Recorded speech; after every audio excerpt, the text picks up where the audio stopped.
If you're a frequent coffee or soda drinker, listen to this. Caffeine can be part of a healthy diet, but too much can pose some health risks. Therein lies the devil, right? It's in the details. For this week's Your Life, Your Health medical specialist Emma Benson joins us now with more.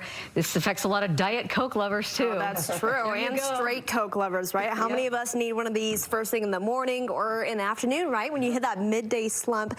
Caffeine, it's a stimulant, so it increases activity in your brain. But how much is too much? That's the big question here.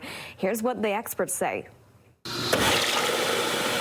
Most widely used psychoactive substance, with 80% of adults worldwide consuming caffeine regularly. There is an energy boost that comes from caffeine.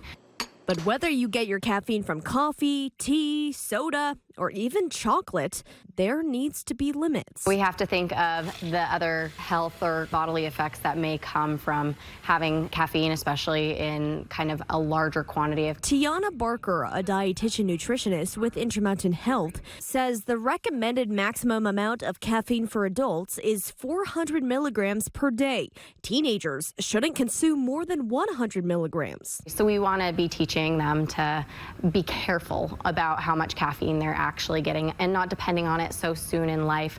Too much caffeine can increase your risk for cardiovascular disease and cause an increased heart rate, mood swings, sleep problems, and lead to that inevitable crash. The higher the dose, the greater the crash. So how much is 400 milligrams? Well, this liter of Diet Mountain Dew has 153 milligrams, while this energy drink has 300, or it's about 3 to 4 cups of coffee. To overcome a caffeine addiction, try to slowly reduce your intake. Sometimes you'll notice that you get headaches. That might just mean, oh, I'm a little more dependent on caffeine. What can I do instead? Replace it with healthier options like milk or water, and focus on nutrient-dense foods. Food is your best fuel. It can sustain us for a lot longer. Since caffeine affects everyone differently, Barker says to pay attention to how you feel. It's not an all or nothing kind of thing there. It's just figuring out the way that you can find balance in your body and in your life.